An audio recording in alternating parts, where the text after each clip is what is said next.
सरांना good morning. तर चला आजच्या ब्लॉगची सुरुवात करा म्हणलं सकाळ सकाळ. तर अजून अजून काय नाश्ता नाही, काय नाही, स्वयंपाक नाही, काय नाही झाला. आज उशिरा उठले, आज लय धावपळ होणार आहे माझी बघा. आणि ह्यांना पण जायचं आहे लवकर. तर म्हणलं चला थोडंसं सुरुवातीलाच एवढं घ्यावं म्हणलं, परत राहिलं की राहून जातं. तर चला तुमचं सगळ्यांचं नाश्ता पाणी चहा पाणी तर झालं असं बघा. आता मी करते माझ्या स्वयंपाकाला ह्याला सुरुवात बघा. रोजचं रुटीन चालू करते आपली. चला तुम्हाला दाखवते मी काय करणार आहे ते आता. रात्री गॅसवरती चहा दूध बघा भरपूर उतू गेलं होतं, इतकं खराब झालं ना. मग आता गॅस हे घासून घेतला, किचन कट्टा आणि फरशी पण घासून घेतली, भांड्याचा पाळाही घासून घेतलाय.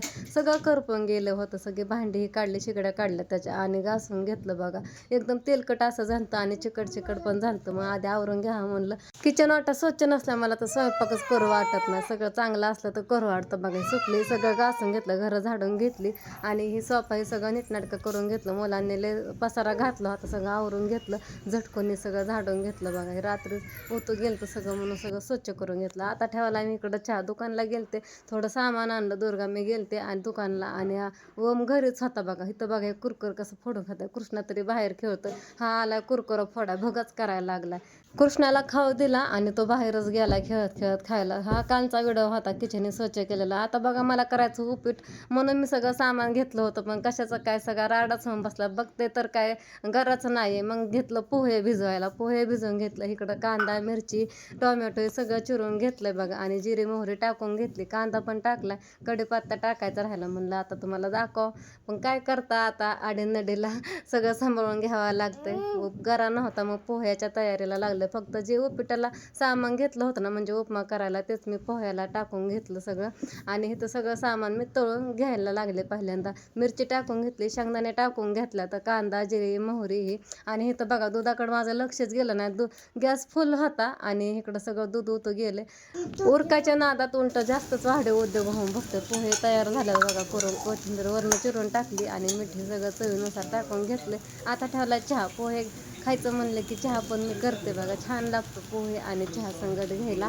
तर मस्त असं चहा उकाळला, दूध परत असं तापायला ठेवलं. ह्यांचं चाललंय तिकडं काम चालू या. त्यांचं व्हिडिओ डबिंग करायचं काम चालू आहे बघा. म्हणून मला काय जास्त व्हिडिओ काय घेता येईना, म्हणून परत डबिंग करायला लागले बघा. ह्यांचा सगळा आवाज येतोय तिकडं. मग आता इथं घेतले डाळीची आमटी करायला बघा. मटकीच्या डाळीची आमटी करणार आहे. कांदा घेतलाय, लसूण घेतला आणि टोमॅटो आणि जिरे, जे दरबारीनं सामान घेते तेच सामान घेतलं, पण थोड्या वेगळ्या पद्धतीने करावं म्हणलं आमटी बघा. तर हे सगळं डाळी नीट करून घेतलं. चला म्हणलं तुम्हाला थोडीशी रेसिपी शेअर करावं. तर बघा हे कांदा हे सगळं मी आता भाजून घेणार आहे. आणि आता मला खूप गडबड आहे, तरी पण मी व्हिडिओ घ्यायला लागले. म्हणलं रोज बोलून कवर टाकायचं. कांदा तळून घेतलाय तेलामध्ये आणि लसूण पण टाकलाय आणि जिरे पण. इकडं दुर्गा मावचा चाललाय नाश्ता, उठली उशिरा आता एवढ्यातच. त्यांचं तर अजून कामच चालू आहे, म्हणून मला काय बोलता येणार. मी तशीच करून घेतलं. इकडं सगळं थोडंसं भाजून घेतलं सामान, जास्त भाजायचं नाही. आणि परत टोमॅटो पण तळून घेतलं तेलामध्ये, दाखवायचं राहिलं होतं माझ्याकडनं. कोथिंबीर पण घेतली, आता पेस्ट करून घ्यायची इकडं. आणि पेस्ट करून पण मी घेतली बघा. जिरे मोहरी कढीपत्ता आणि लसूण थोडा फोडणीला टाकलाय. सगळी पेस्ट करून घेतलेली बघा, मस्त अशी झाली. ते पण तळाय टाकणार आहे मी, म्हणजे टाकून घेतलेच आहे, तुम्हाला तर दिसतंच आहे. ह्यांचा तिकडं आवाज भरपूर येतोय म्हणून मला काय सुचत नाही इथं बोलायचं. आणि काळा मसाला घरगुती चवीनुसार टाकून घ्यायचा. आम्हाला जेवढा लागतो तेवढा मी टाकून घेतला, छोटं छोटं 2 चमचे. आणि हळद पहिल्यांदा कोणी कोणी मसाला आणि हळद आधी तळून घेतो, पण मी तसं काय करत नाही. मी काय करते, सगळं सामान तळून घेते आणि लास्टला हळद टाकते बघा. आणि मसाला कधी कधी टाकते आधी, पण ह्या बारीनं मी नंतर मसाला टाकला. तर मस्त असं इकडं सामान तळून घेतलंय. 2-3 मिनटं सगळं मसाला आणि ग्रेव्ही तयार केलेली तळून घेतली बघा तेलामध्ये. तुम्हाला जेवढा वेळ तळून घ्यायचं तेवढं सामान तळून घेऊ शकता तुम्ही. आणि इकडं पाणी ओतून घेतलं, दाखवलं काय नाही. आता ह्याच्यामध्ये चवीनुसार मीठ टाकायचं आणि उकळी फुटून द्यायची आधी ह्या पाण्याला बघा. आणि नंतर मग डाळ टाकून घ्यायची आहे. तर इथं मी चवीनुसार मीठ टाकून घेतलंय बघा. तुम्हाला जेवढं लागतं तुम्ही टाकू शकता. आणि इकडं डाळ पण स्वच्छ करून घेतली. आता थोडी उकळी फुटायला लागली, पाण्याला उकळी फुटली आणि शेंगदाण्याचा कूट बघा जेवढा पाहिजे तेवढा टाकून घ्यायचा. जास्त काही टाकायचं नाही, डाळ शिजून गाळ होते बघा, त्याच्यामुळे थोडंसं टाकायचं आहे. आणि मस्त अशी तरी पण सुटली बघा. उकळी फुटायच्या आधी, भाजी शिजायच्या आधी. इथं आता भाजी ठेवली शिजाय, तोपर्यंत म्हणलं भाकरी करून घ्यावात. आणि आता इथं मी डाळ पण टाकून घेतली इथं. तर अशा पद्धतीने तुम्हाला मी रेसिपी शेअर केली बघा. तुम्ही आमटी कशी करता डाळीच्या मटक्याची ती पण मला नक्कीच कमेंटमध्ये सांगा. आणि ही पहिल्यांदाच मी केली बघा अशी पेस्ट हे करून. माहिती नाही आता चव कशी लागणार आहे, पण छान लागन. अख्खा कांदा हे टाकण्याऐवजी पेस्ट करून टाकलेली भाजी घटमुट पण होती आणि चवीला पण छान लागन असं मला वाटतंय. मी कुठं बघितली नाही काय नाही, अशीच मनानेच केली. आता माझ्या भाकरी पण करून झाल्यात आणि चपात्या पण करून झाल्यात. 2-3 भाकरी केल्या आणि 2-4 चपात्या पण करून घेतल्यात. कारण ह्यांच्यासाठी लागते भाकर. डाळीच्या आमटी असते ना, मटकीच्या डाळीची आमटी, मग त्यांना भाकर लय आवडते मग बाजरीची. पण जास्त करून भाकरच लागते. चपाती पण खात्यात, पण चपातीने काय एवढं पोट भरत नाही. तर झालंय बघा करून. आणि इकडं तर आमटी करून तयार आहे बघा. इकडं मग अशी दाखवली होती तुम्हाला. आता मला दुर्गाला आंघोळ घालायची आहे आणि आता धुणं भांडे करायचे. खूप उशीर झाला बघा, 10-10:30 वाजून गेलं. इकडं भांड्याचा पाळाही पडलाय घासाचा. थोडीच भांडी तर सकाळी पण निम्मे घासली होती. तर असू द्या, आता घेते आवरून पटापटा काम. आणि काल मी तुम्हाला साडी दाखवली होती, त्याचा ब्लाऊज कसा शिव असं म्हणलं होतं तुम्ही. म्हणला फुलबाह्याचा शिव, पण बघू आता मलाच अजून माहीत नाही मी कसा शिवणार आहे. मला जास्त करून फुलबाह्याचा ब्लाऊजच शिव वाटत नाही. 4-5 आहेत तसं, आणि त्याच्यावरच एक मॅचिंग होणार आहे एका त्या कलरचा पण आहे फुलबाह्याचा. म्हणून मला तर वाटतं हाफबाह्याचा शिवावा. जास्त करून मला हाफबाह्याचंच आवडतं बघा ब्लाऊज शिवायला. हे तर बघा दुर्गाने कशी बिस्किटं ठेवल्यात. आता दुर्गा मला आंघोळ घालायची. आणि राधू तर बघा रात्रीच वरच्या घरी गेली पूजा संग. पूजा पण आलती रात्री, भरपूर वेळ होती. आम्ही स्वयंपाक हे केला, जेवणही केली. मग राधू पण तिकडे गेली जेवण हे करून. अजून तर आलीच नाही घरी. काल दुपारी पण तिकडंच होती, मुलं शूटिंगला गेलेली.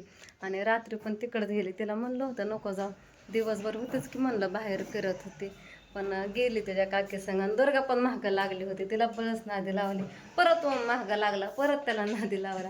लय अवघड आहे बघा मुलांचं. आता थोड्या वेळानं येतानाच बघा कृष्णा, पिहू, राजू येईनच बघा आता थोड्या वेळानं. अजून तर काय आले नाही. तर असं असू द्या, घेते आता पटपट आपलं कामावर.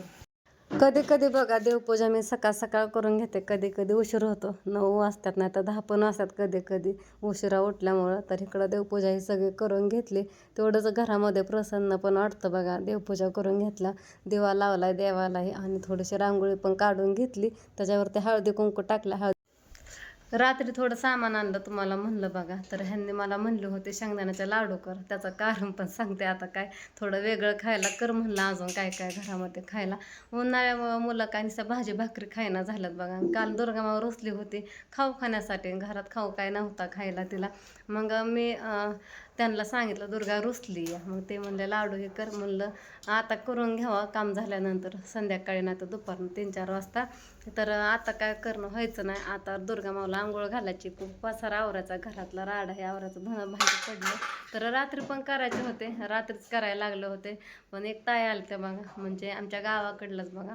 म्हणजे आरू तर बोललं तर काही नाही आलं, तुम्ही तर गेलतात ना, त्याच्यामुळे ते चहा पाणी हे त्यातच वेळ गेला. पूजा पण आली ती, परत स्वयंपाक ह्यात वेळ गेला. आणि मग परत झोपाच्या टायमाला फरशी पुसून घेतली, भांडे घासून. मग काम निघलं की निघतं परत मुलांचं खाणं पिणं, हे करून ते करून बडबड करत होते हे. मग त्यात पण राहून गेलं करायचं. आणि आता पण सकाळनं नाही, बघू सगळं कामाला करून घ्यावा. ती माझी मैत्रीणच होती, इथंच राहतात. आणि दुर्गाच्या टायमाला पण बघायला आल्या हॉस्पिटलमध्ये. दुर्गा एकदा ॲडमिट होती, त्याला भरपूर दिवस झालं. मग मी म्हणलं मला ओळखायचं आहे ना, मग त्यांनी मला सांगितलं. मग ओळखलं, चेहरा तर ओळखीचा आवडतंय, मग कोण आहे तीच कळाना लवकर, असं झालं होतं. मग त्या पण बराच वेळ होत्या, त्यांचं पण थोडं काम होतं त्यांच्याकडे म्हणून आमचं, त्याच्यामुळं सगळं राहूनच गेलं. मग ते पण करावं म्हणलं. आणि केल्यानंतर तुम्हाला पण मी रेसिपी शेअर करत, तिथं सगळ्यांना माहिती आहे, पण त्यातनं तेवढ्यातनं पण कराल तरी पण.